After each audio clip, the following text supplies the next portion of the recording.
trauma is not really about the event. It's really about what happens after the event. And a lot of time, the nature of the wound depends on what support you got or you didn't get, because you disconnect. If you don't get any support, it lives inside, and sometimes you disconnect. You don't even, your subconscious remembers, but your conscious mind is continuing to just live life and continuing to survive. And that's one of the most peculiar things about trauma. It fascinates me myself. Hello and welcome back to Healing and Growing Hand in Hand podcast. I'm your host, Lisa Tickle, and our guest today is Dr. Tammy Oluyori. Did I say it right? Yeah, well done. Yeah. You did. I practiced it enough and it worked. Yay. You did. I'll tell you a little about her. She is a licensed psychologist in the UK, and she has an ebook, and I'd like to hear a little more about this. Stay Rooted Free. And some of the topics that we're going to talk about, which I was telling her before the recording started, is I really appreciate these topics and they're super important in our healing journey. But finding one's sense of self after childhood trauma, and creating a more compassionate relationship with yourself. So Thank you, Dr. Tammy, for being here. No, my pleasure. I'm really looking forward to it. Yes, I am too. So tell us about you and tell us about your ebook too, because I am curious about that.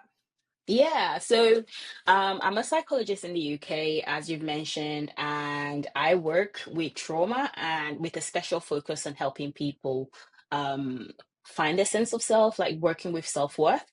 I created my ebook. I started to dive into, looking at ways to help people, get more people to understand trauma, because one of the things I find is people come to me and they don't say I have trauma, right? They either come to me for like, I've been having recurring depression or recurring anxiety or this or that, and they never really use the word trauma. And so like, that's the reason why I created the book. It really goes in depth into, of course, talking about what trauma is, explaining it, not as the event that happened, but more about what's happening within us. Mm-hmm. And also talking a little bit about, extensively about how trauma impacts our sense of self. So all of those things are in the book, with a lot of reflective questions to just get people thinking. Because I just think that, for me, I think the thing I'm passionate about is for people to recognize that they perhaps may be carrying trauma, because there's just so many people with unacknowledged trauma and ways in which that impacts them. If it's not impacting them, of course, it's impacting their family, whether they're partners, their children. Mm-hmm. And I think we can all just get so much out of life. I see it as like, a movement of, climate change, for example.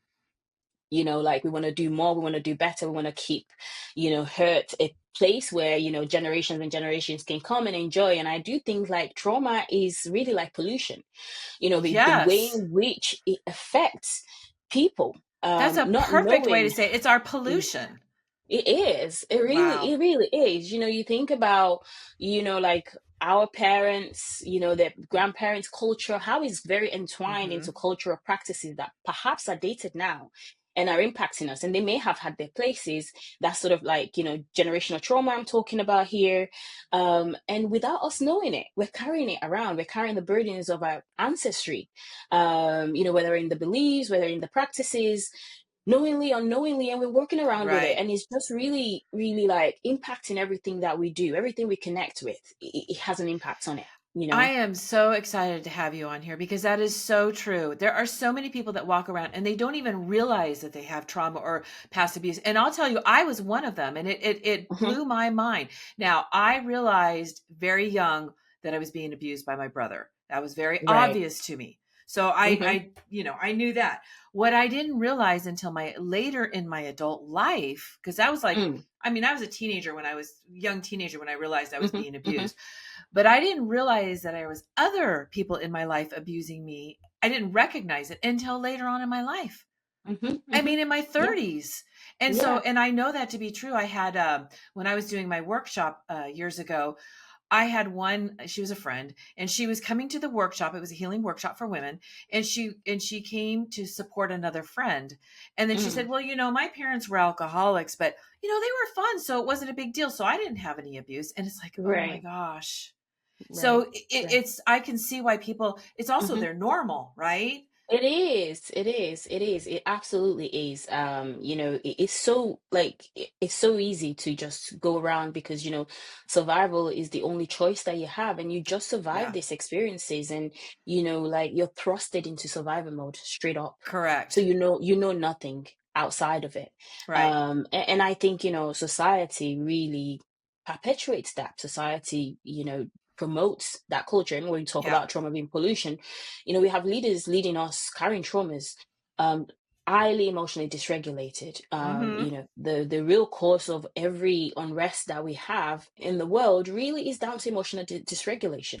Emotional dysregulation is down to trauma. So, it Mm-hmm. really is like pollution. It really is like, that bad air that we're all breathing in. Because if we're not being affected by our traumas, we're being affected by other people's traumas. Correct. That is so true. Wow, this is great. We're already hitting this off on the right note because this is stuff I've wanted to talk about, and that we don't realize it, and it's so Mm, important. And so and I was saying before we got recording, and I think maybe you're talking about something a little different, but I was mentioning, like, I didn't have an identity. Like, I didn't mhm, know my identity, right? mhm, So I took that as like a sense of myself. I didn't have a sense of myself at all mhm, until 2016 was when I realized I don't even know who I am. I don't know mm, hardly anything about me. I knew more mhm, about other people in my life than I knew about myself. The mhm, likes, all that, it just blew my mhm. mind. So I've been on that journey since 2016 about learning about me and what I like and don't like, Mhm. and all Good. the nuances of me. Mhm. Um, but tell us more about finding our sense of ourself. What do you mean by that? Yeah. So trauma hijacks who we are. Depending on, I'm talking about complex trauma here, Yeah. not necessarily a single event trauma. It can hijack who you are as well. And I've worked with so many people, so many stories that I've heard, my own story as well. Like, obviously you talked about yours, and I carry my own trauma. I'm doing my own healing. But trauma hijacks who we are. And, I'm going to talk about it on two levels here. So Okay. when we talk about sort of, like I think about people coming to see me, and I think about it in terms of complexity. And every trauma is complex, and it Yeah. is very subjective. The way trauma works is like a disease, right? And I can't say this is more complex than this because it's very, very subjective. But I will talk about, one theme of it in the way in which it hijacks our sense of self is we don't know who we are at all because we've fused who we are with our coping mechanisms, because Yes. like our nervous system is sort of kind of thrusted into these circumstances that forces it into survival mode. And when we talk about survival modes, we talking like, this sort of kind of like fight, flight, freeze response, however you want to talk about it, hyperarousal, hyperarousal. And for a baby to from an infant to being a baby to being a toddler, you literally just keep surviving. Like if the trauma, like, started that early. And for Mm-hmm. most people it does. When we talk Mm-hmm. about sort of attachment, we need attachment to survive, right? And if we can't get if we can't feel safe within that relationship, within the bond that we have with our caregivers, of course our nervous system will have to compensate for it. And we sort of like, start to grapple with very enormous feelings of shame, right? Mm-hmm. From young, from about 9 months old, research tells us that we can feel shame from around about that age. From how old? 9 months. I believe it. I believe it. Yeah, Yeah. yeah, yeah. I have So grandchildren and I watch them. yeah, absolutely. Like I have a son who's 2 years old, and I have observed this. Like, I started to understand attachment even more so, Yeah.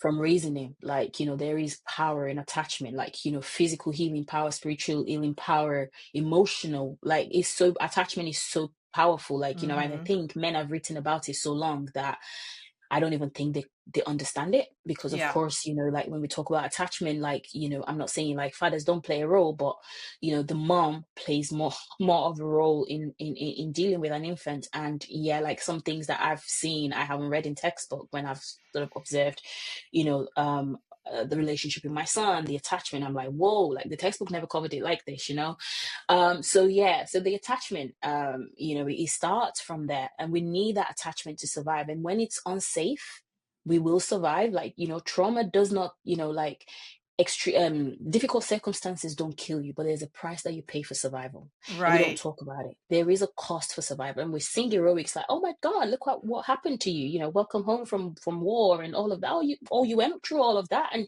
wow, what doesn't kill you make you strong. And we never really talk about, Yeah. we don't talk about the story, the cost of it. There is a Exactly. cost to surviving. We love the heroics. We love like grace to grass story, or grace to grass. Yeah, grass to grass to grace story. Like, look where I came from. Look at the triumph. And we Yep. don't really talk about the intricacies of it. And that So matters. And I true. think that really is trauma. There is a cost. The Hmm. cost to survival is not having a sense of self for most people, like, and trying to survive. And of course, we get messed up with the coping mechanisms that are maladaptive, but that helped us cope as kids. And then we go into adulthood with them, and they Yep. don't work, and we don't know how to self-soothe, right? Yep.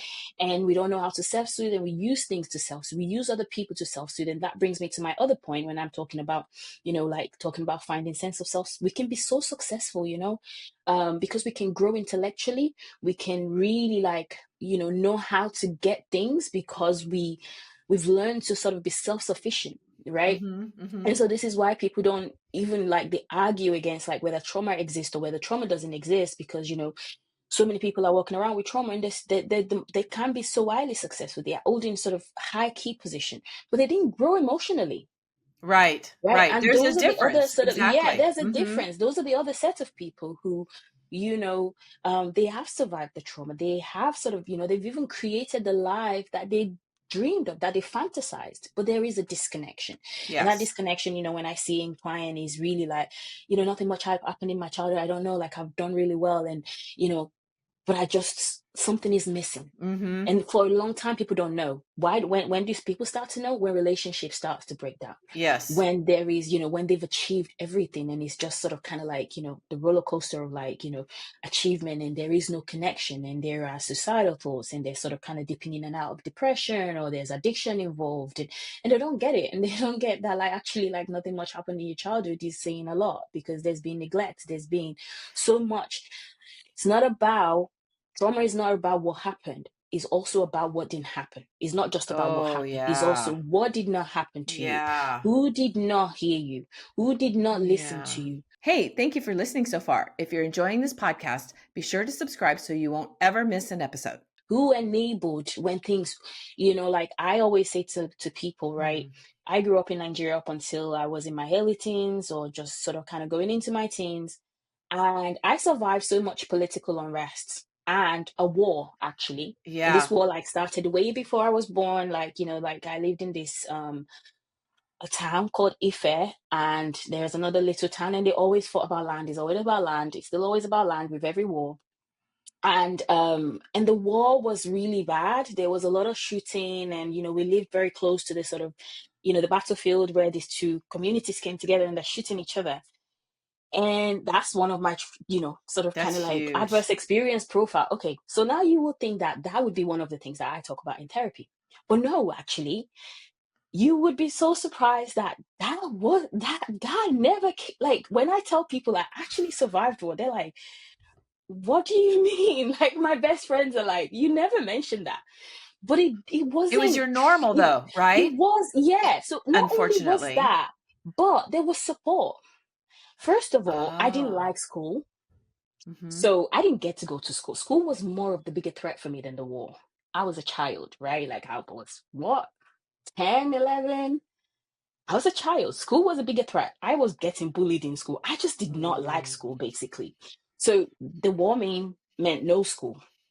The war man, I actually saw my dad cared for the first time. Like, he cared about us not dying. This is the same man who had always been very, very angry. And, like, the question of, does he even have the capacity to love you? Like, he suddenly cared about, like, our well-being. And, it was less shouty, more caring, drove us to his friend's house. We never even saw his friend's house. I knew about the friend. So there was a lot of things, like a lot of newness. I went to live with my auntie in another town, lived, like, went to the farm. My auntie's friend had a farm, like pig, sort of kind of like just interacting with animals. It was a great summer. whilst before we left the war zone, like, we just had a community, a sense of community. Like, that did not allow for that wound to spread without being nurtured. And that's the Right. thing about adverse experiences. When our pain gets seen, when our pain gets heard, when Hmm. our pain gets understood, it's it reduces the likability of It post-traumatic stress so that gets does. prolonged. Now, like, you asked me, okay, first therapy session, what did I talk about? Of course, it was the bullying at school. Of Right. course, it was like, the friendship rejection. Hmm. Those had more impact on my nervous system when I started to explore my trauma profile. It was later, like, I was talking to myself, like, we actually survived war, like, people actually that, like, why? And so, like, I explored that. And so trauma is not really about the event. It's really about what happens after the event. And a lot of time, the wound of trauma becomes very, what's the word? Like, the nature of the wound depends on what support you got or you didn't get, True. True. because you disconnect if you don't get any support. It Hmm. lives inside, and sometimes you disconnect. You don't even, your subconscious remembers, but your conscious mind is continuing to just live life and Right. continuing to survive. And that's one of the most peculiar things about trauma. It fascinates me myself. Yeah. I want to share something real quick. This is really Yeah. interesting because you're so right about that. Just being validated, right? Yeah. Just a few weeks ago, I am 61 years old. And Mm, just a few weeks ago, for the first time in my life ever, I mm, was validated by somebody, a dear friend of mine. mm, Um, and we weren't even talking about trauma. Literally, we weren't mm, even talking about anything about that, mm, about me or anything. I was mm, visiting them and I walked in the door and he validated me. He shared something with me and I was like, wow, I've never in my life been validated outside of like therapy or when mm, you're sharing the story and people go, oh, that's terrible, and I know they mean it. This mhm, was completely out of the blue and I cannot tell you what that did mm. for me at 61 years old, and that little Yeah. girl in me, I can't tell you. Yeah. Absolutely, absolutely, exactly. So it's usually like our inner child, inner children, when they hear it, like, we heal. It's like that mad, we just do heal when we are heard, when we are Yeah. validated. Like, that's where healing happens, and that's everything that does not happen when Hmm. we are wounded. It's shame, it's the sort of like silence, it's hiding it, Yeah. it's all the coping mechanism, like, like humans normal reaction, like, our human, I don't think we're wired to deal with trauma properly. And that's one of the biggest problem, is like, Yeah. the way in which our nervous system deals with it overcomplicates things. We have Hmm. to learn to feel safe again, Hmm. because, in the absence of being able to feel safe in our body, in the absence of being able to feel safe, we disconnect. When we can't feel safe in our body, Right. we disconnect, we dissociate, we don't remember, like, we don't remember it, but our subconscious remembers it. And that's what trauma is, physiological in that way. It's not something I have control over, it's not something you have Yeah. control over.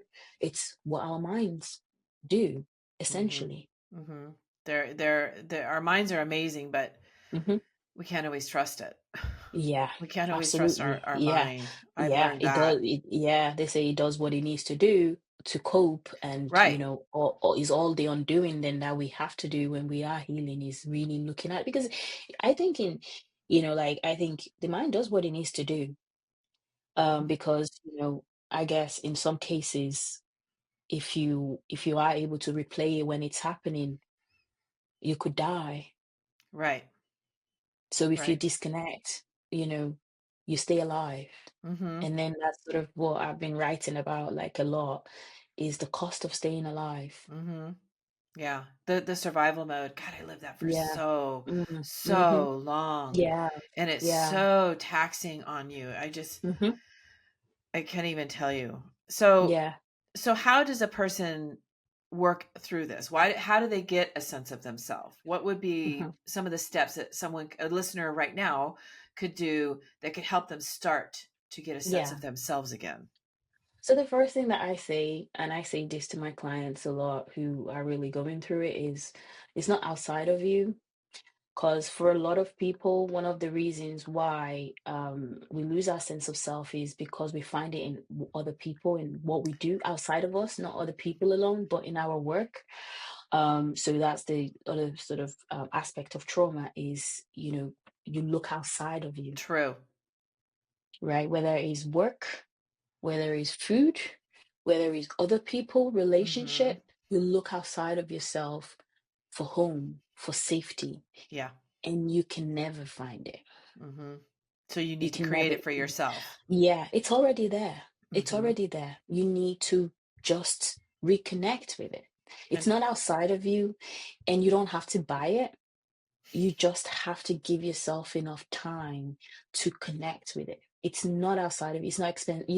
And then I think um people benefit from our traumas. Like the economy benefits from people's trauma. Like they know, I think economists know more than we know, psychology of sort of getting people to spend money, and getting people to look for validation and for connection outside of themselves. eBay knows this.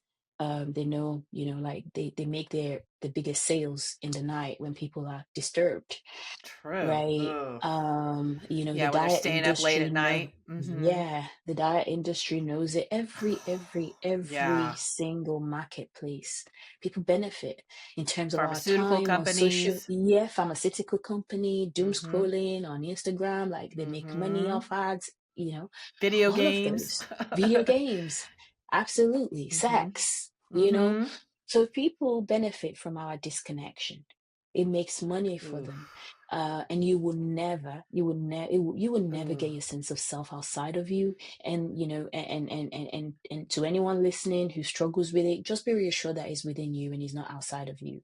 And when you start to find it, you'll be very surprised the things that you do when you reconnect aren't like laborious as sort of like, whether it's getting a cosmetic surgery. Of course, get a cosmetic surgery if you want to, but it's not as laborious as that. Like, it is in slowing down, right? There are definitely like different ways of doing this, for me, and in sort of kind of taking people through, the ABCs of it. Is first of all understanding what trauma is, understanding your own trauma profile. I say understanding yourself is the beginning of all wisdom. Mm-hmm. And so my client is like, we get into this sort of like understanding and, having done this for a while, like so many ways, but a couple of ways you need to understand your emotions. Like I go down like a psychoeducational route, I go down a let's connect, let's find out route. But like, if wherever you are on the journey, whether you're in therapy or you're not in therapy, if you're not in therapy, start by trying to understand your emotions. Like that's not outside of you, that's something within you, because your emotions will guide you. Oftentimes, disconnection Yes. happens because we're disconnected from our emotions. That emotions are one of the big connecting point. They have data to tell us about Yeah. ourselves. It doesn't necessarily have to be factual, but they carry data. Oh, that's a good way to put it. It's not Yeah. necessarily factual, but it does give us data because, Yeah, yeah. it gives you data. It gives you Mm-hmm. data. Like an absence of it, a presence of it. Because sometimes, like Yeah. emotions that you're meant to feel aren't there. Like, if you're meant to like be really angry because someone was mean to you and you're not angry. Like when my client comes to me and they tell me a story, like someone was mean to them and Mm-hmm. they got anxious, and I'm like, oh, well, where's your anger? Because I'm hearing this right now and Yeah. it's making me angry, that someone would treat you like that. Oh, I can't feel anger. Huh? So a good So question you could ask yourself in helping with this is, do my emotions line up with the situation? Do my absolutely. What feelings emotion is line missing up? right now? What emotion is missing right now? Yeah. And yeah, like so, like I say, with psychoeducating people, I teach people the ABCs of it. Inside out is really good for this. If you struggle with your emotions and you want to understand it, just go watch Inside Out Part 1.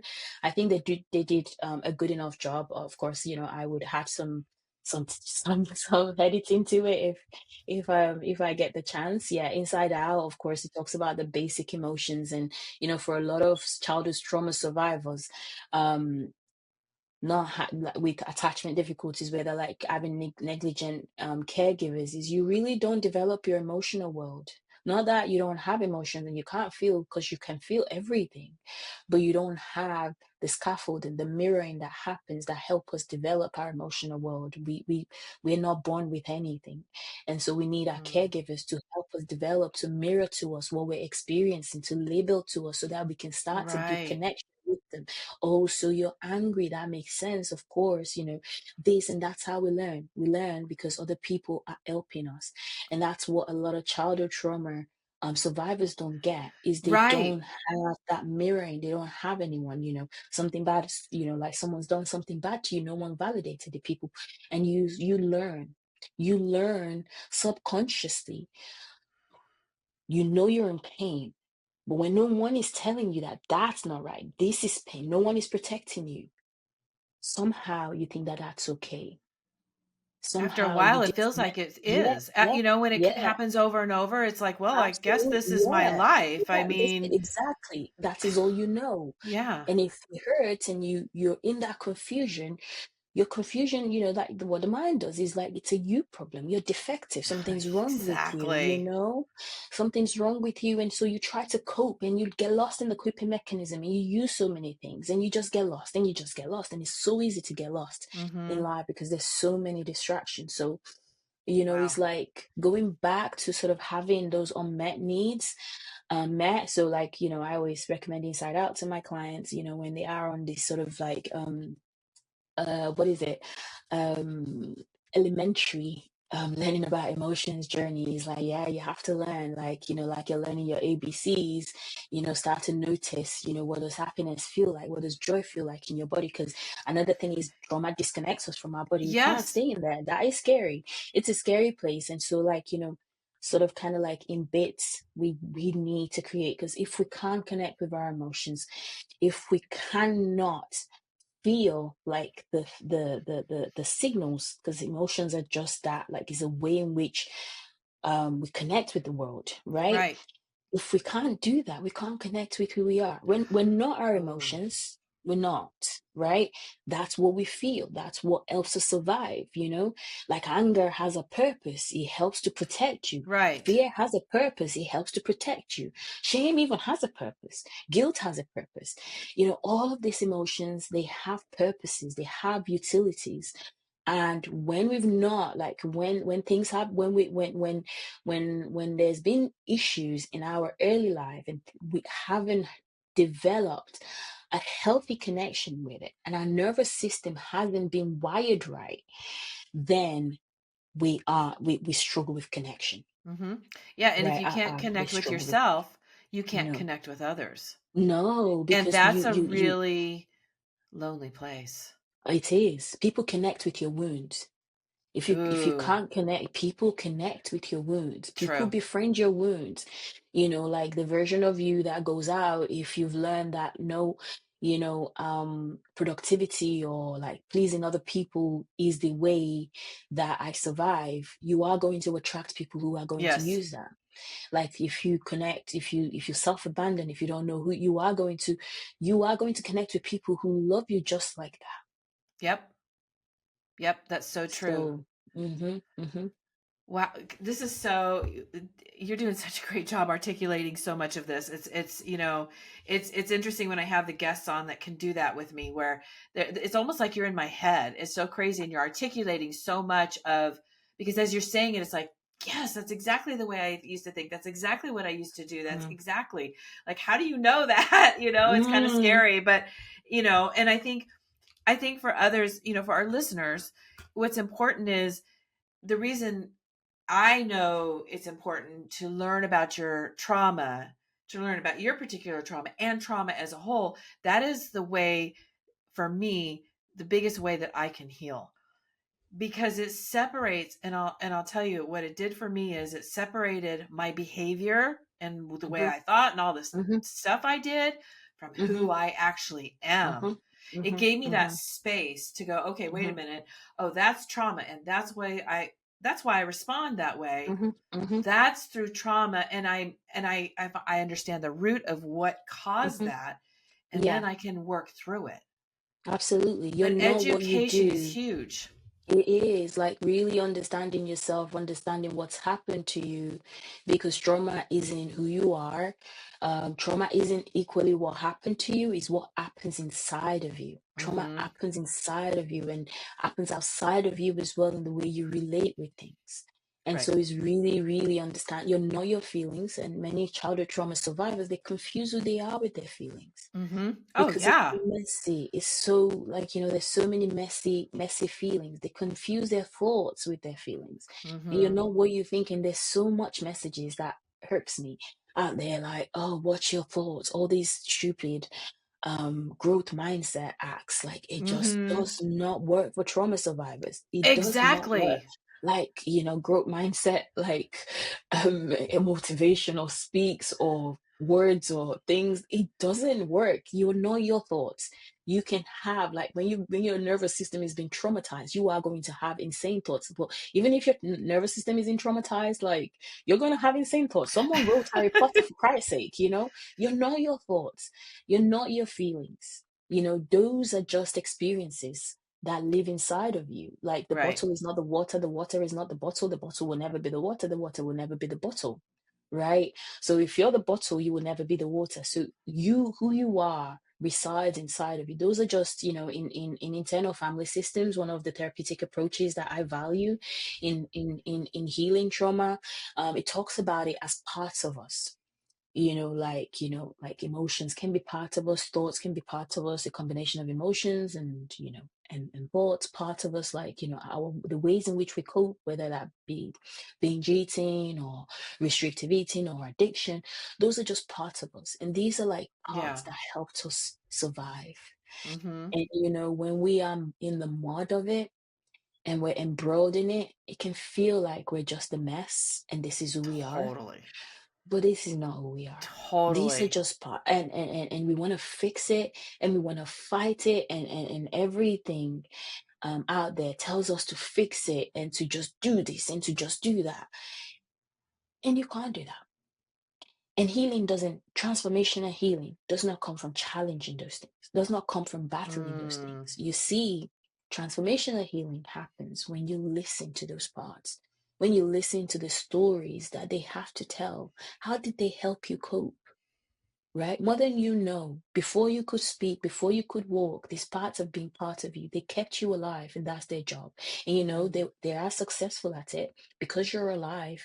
So you're not going to easily get rid of them. They're not easily going to walk away because they're scared that something bad is going to happen. If I don't protect you, if I don't get you to shut down, how are you gonna live? Right?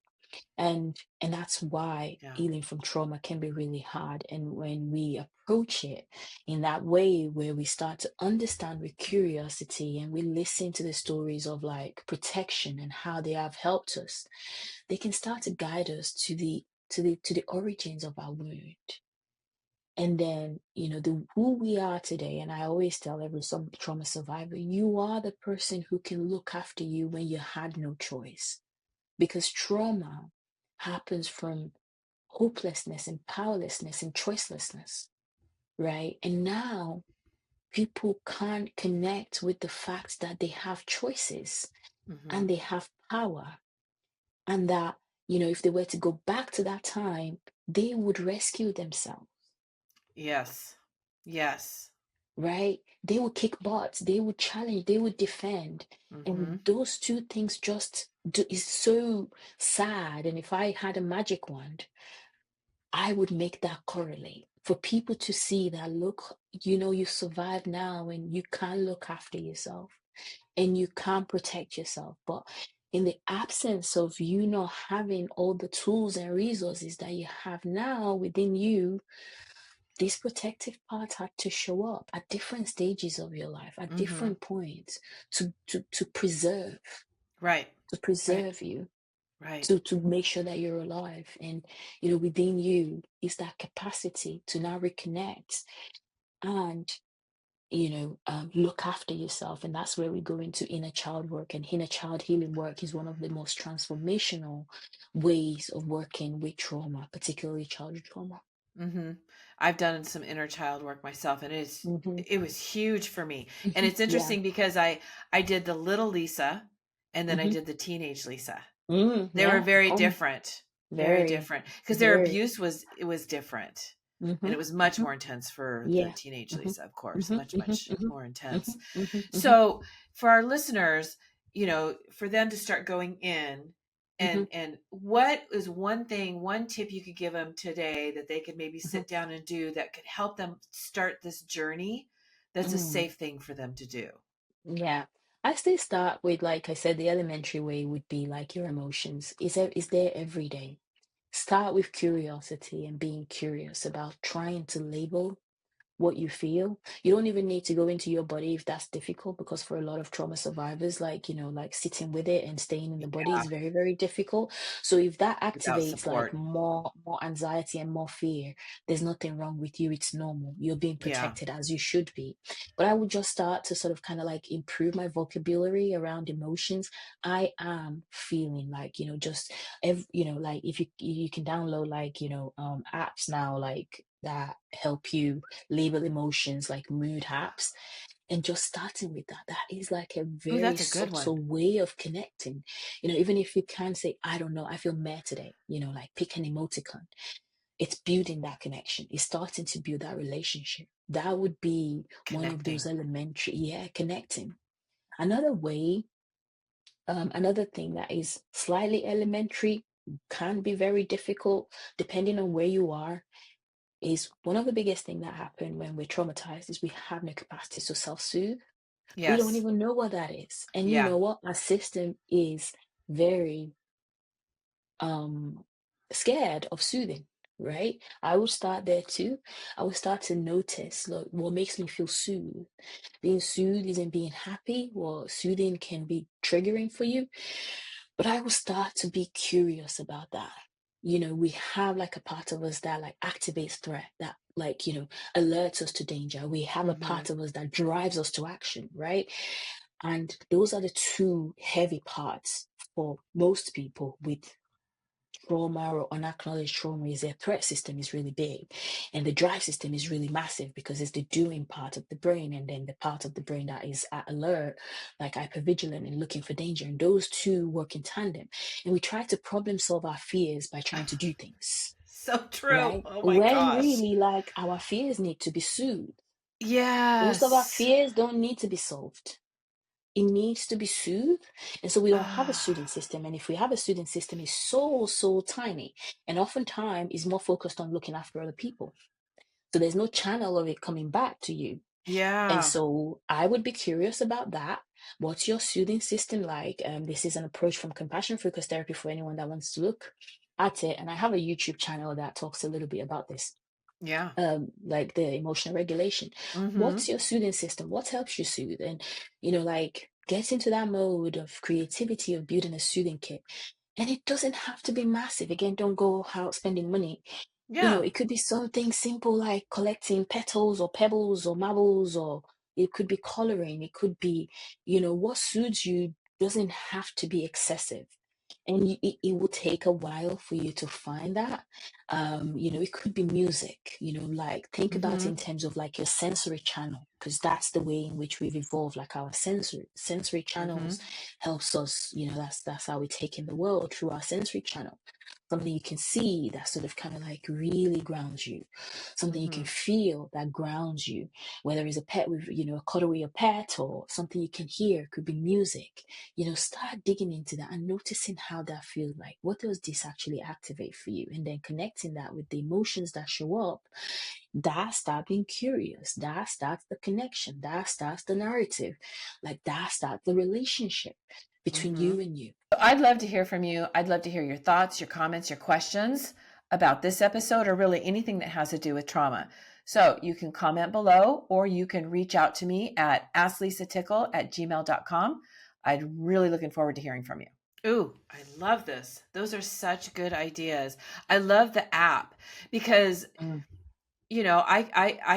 I'm getting better about my emotions, and I'm getting better about feeling my emotions and allowing them mhm, to rise up. But you're right, there's a time when I don't know what I was. I just was angry. I was just angry. mhm. Hmm. but there's something underneath that anger. Yeah. And Oftentimes we feel more than one emotion at once. right, It's not just anger. Like, so right. that's another thing, like, multiple emotions, and Inside Out depicts this very much so. So if you watch Inside Out, you get the gist. Um, where like underneath anger might be sadness underneath, Right. oftentimes I find Hurt. that actually like a lot of trauma survivors feel a lot of anger, a lot of fear, anxiety, and Yeah. that's because they've suppressed anger, because anger and anxiety can work like a seesaw.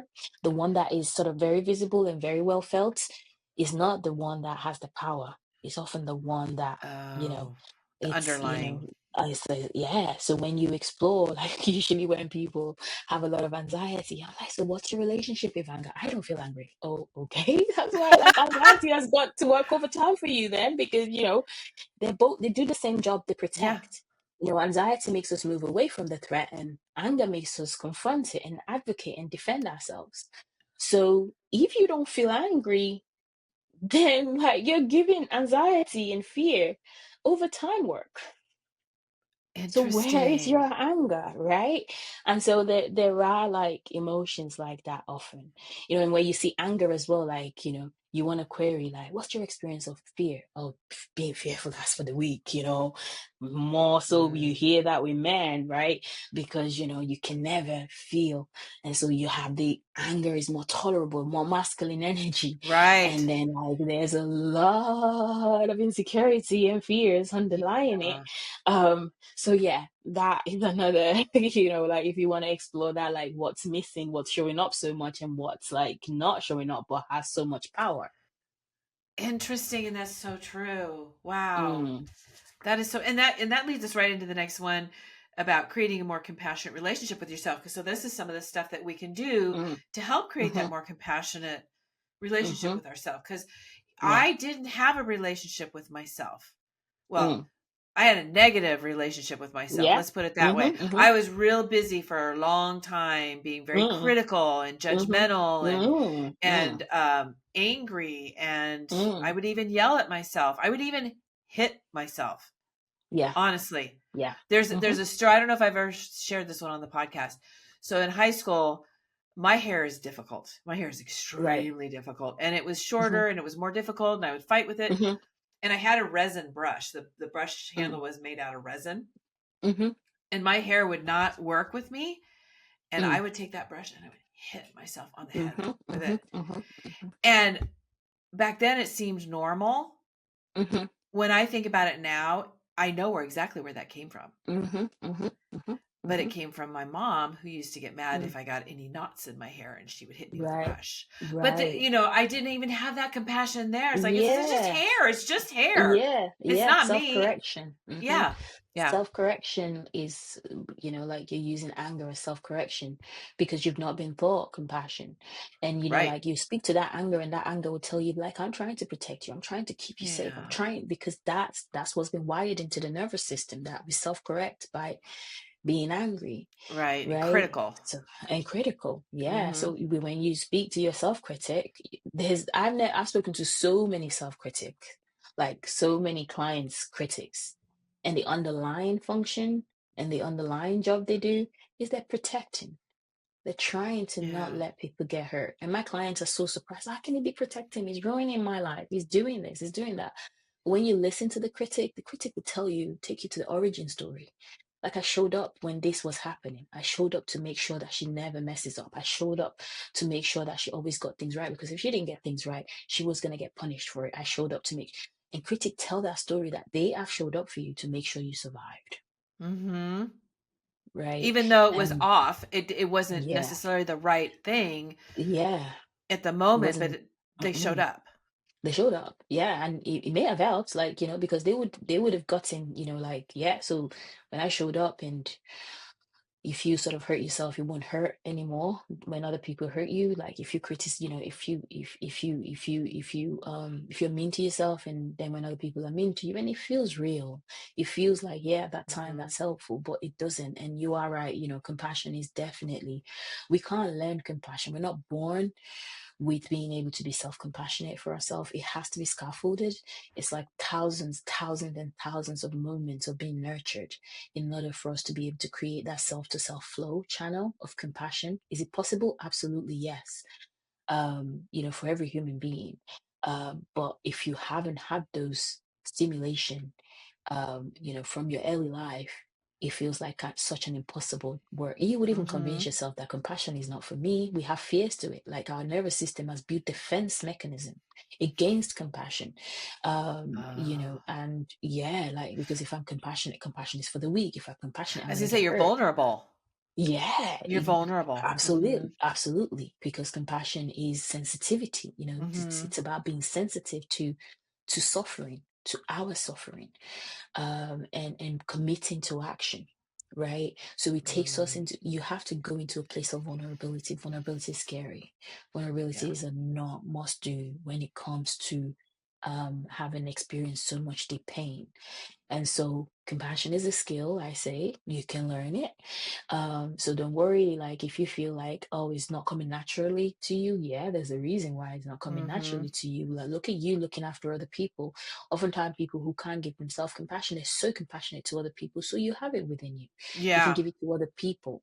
It's just not being tuned in to yourself, and you can learn that. So compassion is definitely at the heart, is the driving force for healing, and healing is a lifelong journey, and compassion is just that vehicle that takes us Yes.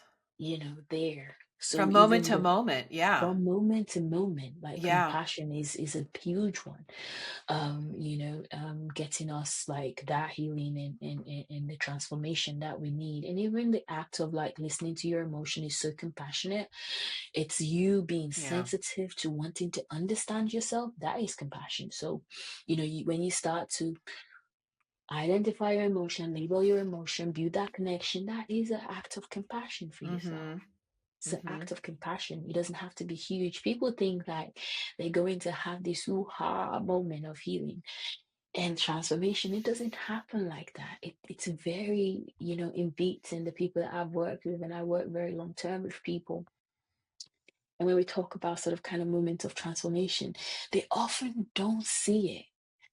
Some of the things that Right. happen is they don't see it. They don't It's know that they're true. getting better because they're still like, there's so much more. Like, you come into the session and like you Mm-hmm. find another memory, not another one, like, Yep. I thought we got past that. And I'm I like, know that girl, feeling. I know that feeling. yeah.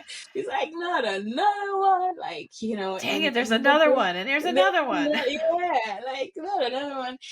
But yeah, like, there is that relationship that's starting to build. One of the things that people say is there's less of that sort of kind of like depressive anxiety feeling. And Right. if it comes, they can come out of it. Like, like they come out of it more quicker. It's very subtle, like, even being able to just know what they're feeling and being able to analyze, Mm-hmm. and noticing things, even when change isn't happening, like, I wasn't able to set that boundary, but I noticed that I should have set a boundary. Right. Able That's a to. step. That's a It's a step in the right step. direction. It's a step. And I'm like, yeah, we notice. Yeah. We can even feel that we need a boundary. Like, look at that. Like, and I'm like so joyous, like so happy.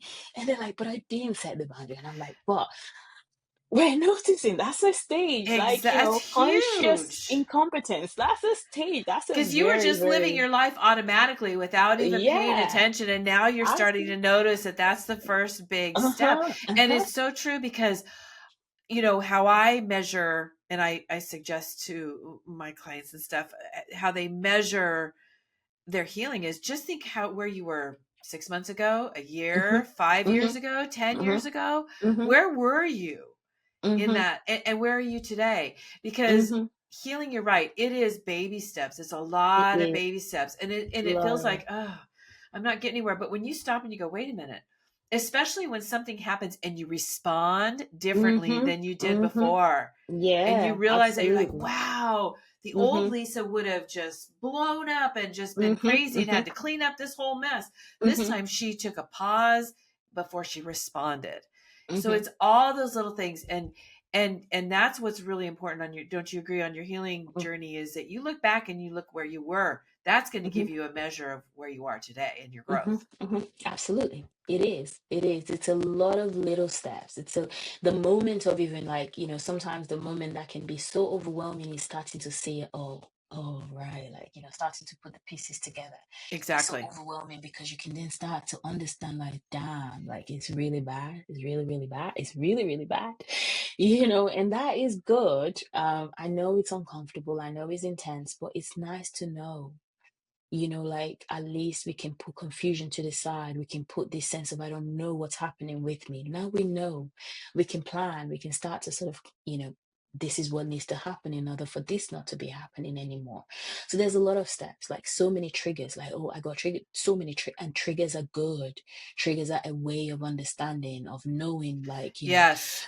of building connection, like knowing where the wound hurts, like knowing where the wound is, like, so There's a all lot of of these data and things. triggers, isn't there? Yeah, I'm going to use your it's a, term. There's a lot of yeah, data and triggers if you pay absolutely. attention. Lots Mm-hmm. of triggers are there to let you know where you've been wounded, where you Yep. need to heal. So when you get triggered, don't see it as a negative. When you start to heal, you're going to start to notice your triggers. Even when you start to sort of understand your emotions, you're going to Right. start to notice, like, you're going to notice moments where you've been triggered and when these emotions are showing up, because emotions show up to alert you. It's a data to say, ooh, like someone crossed the line there, or like, that is scary. Like, I'm constantly on the lookout. A lot of trauma survivors, particularly childhood trauma survivors, when they come, they start to see a lot of behaviors, like particularly when OCD is involved. They didn't Oh, know that they had OCD, yeah. and OCD and childhood trauma is very related.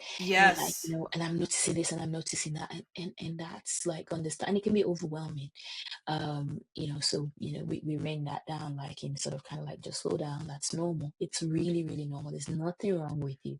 There was Yeah. never anything wrong with you. Something just happened to you. Like Yeah. if you broke and harm, you're not, Right. if you broke and harm and you continue to use that harm, and you continue to try and cook, try and work with that harm without getting it looked after, it's going to not only make that original wound worse, but it's going to make everything you do really bad. Oh, that's a great example. And that's trauma. With a broken arm, for most people, they take it to the doctor straight away. With trauma, we don't know. We don't take it to the doctor straight Right. away.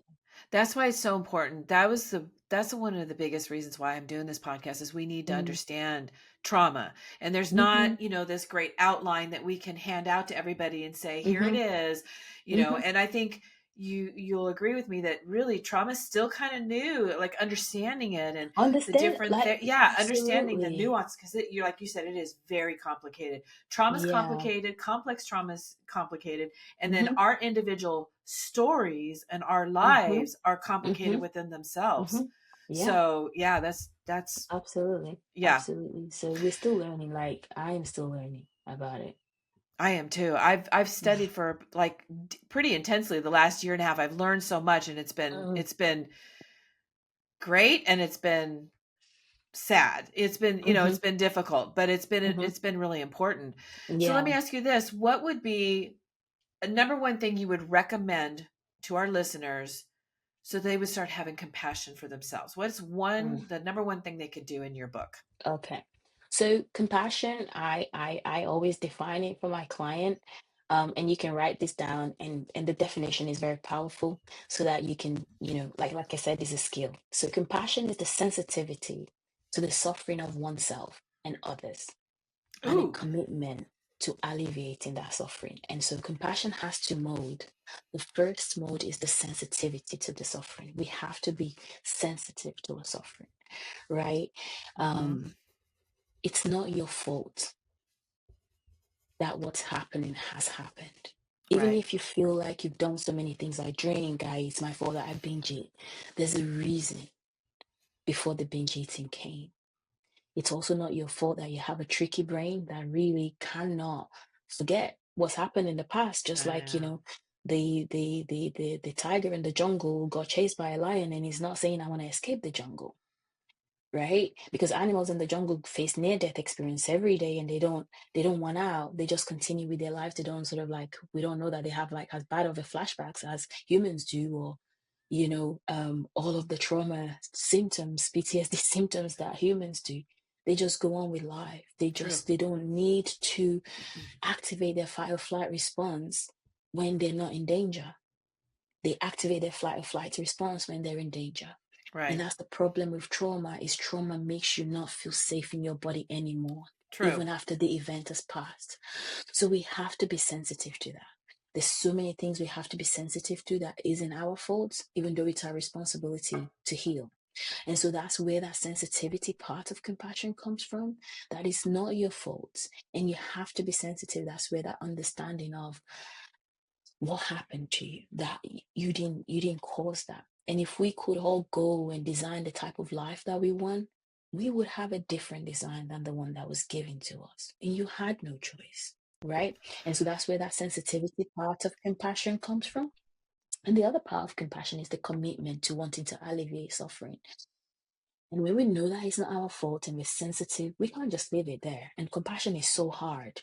So when people say compassion is weak, compassion is hard. It's hard, like, courage hard, right? Because not only do you have to be sensitive to your suffering, you then have to commit to action.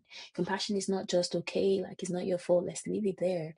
It's okay, it's not your fault, but it's really bad. Let's do something to make it either better or not make it worse. I always say sometimes we can't make things better. Like if we've lost, like, healing from trauma is a grief work. We've lost so many things. We might even have lost people, right? And we can't get them back, and we can't get those years back, right? We don't want to make it worse. We don't want to sort of kind of keep in a cycle of blaming ourselves, or like rumination. If we can learn ways to diffuse from that. And so compassion is about sensitivity and commitment to action. And those goes hand in hand. Whilst you're committing to action is really, really hard. So therapy is hard for a lot of people, and I want to give up. And you have to be sensitive to the fact that there are parts of you that are tired of it. And motivate that part and then commit to action again, of trying again. Or you give up, and it makes sense. Of course it's hard, so give up. But you have to go back to it. So it's a dance between being sensitive and committing. Don't give up on yourself. And so compassion is that sort of trying to understand what's happening, understand the struggle, and what can you do? What's the littlest step? Like you said, what's the littlest? What's the one thing they can do? That's a compassionate act. That's a compassionate, question. What's the littlest thing that I can do? You don't have to make it 100% better, but how do I not make it worse is what I say to my client. Okay, don't think when you're overwhelmed, don't think about making things better. Think about what can you do to not make things worse. No, that's interesting. Say that last one again. That Yeah, last. so it, like, when people are overwhelmed, I tell them, don't think about making it better. Don't think about making it go away. Think about how not to make it worse. See that one right there. God, that's just keeping it status quo so that, you're not cleaning up messes, right? That's what I Yeah. keep thinking about, all the messes I You used don't to have have, to clean up. yeah, you don't have to solve it. You don't have to solve every problem. Let's just think about how do we not make it worse. And that can look like just sit down. Just sit down. Don't move to action. Emotions pass, emotions move. Sit down. Let's sort of kind of like let the wisdom come back to you. It can be so little. Like, just, Ooh, I do that with myself. me When too. I'm really hyper aroused, I'm like, okay, don't solve problem. How do you not make this work? I don't want to fix it. I just don't want to make things worse. And I can really connect with my sort of frontal lobe then, when I'm thinking how not to make it worse, rather than thinking, how do I get out of it? How do I fix it Yeah. straight away? Why not make it worse? Oh, that's a great question, because that's a real baby step. It That's a real is. baby step, but it's a big one. Mhm, mhm, I love that. mm. This has been so incredibly good. I can't even tell you. I mean, I will be processing this podcast the rest of the day. I can tell you. It's been so great. You've hit on so much, and you've articulated so many important things that it's funny, because as you say, I'm like, yeah, yeah, yeah, that's what I used to think. I don't know why I don't articulate that. It's just so many good things that you're sharing with us, and I thank you for that, Yeah, because thanks to you. we are so hard on ourselves. I know I was.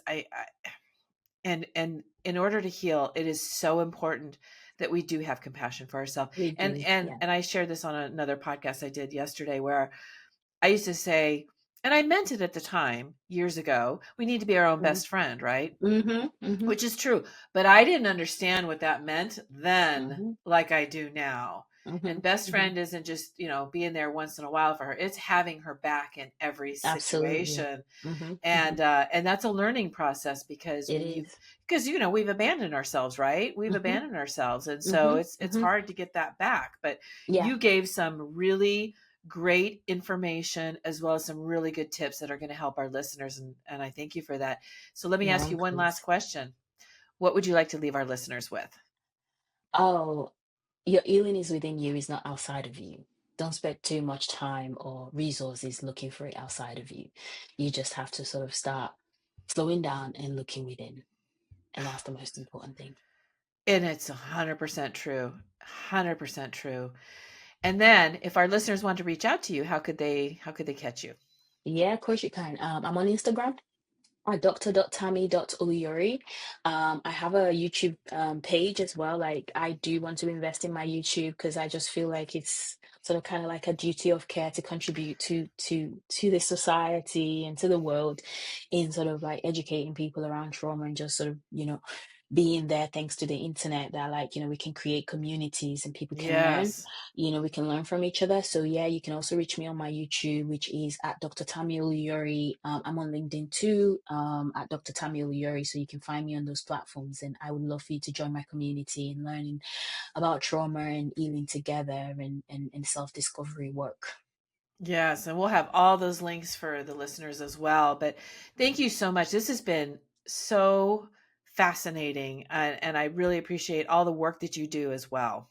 My pleasure. Thank you so much for having me. I really, Hmm. really have enjoyed this conversation. Me too. Thank you. You're welcome.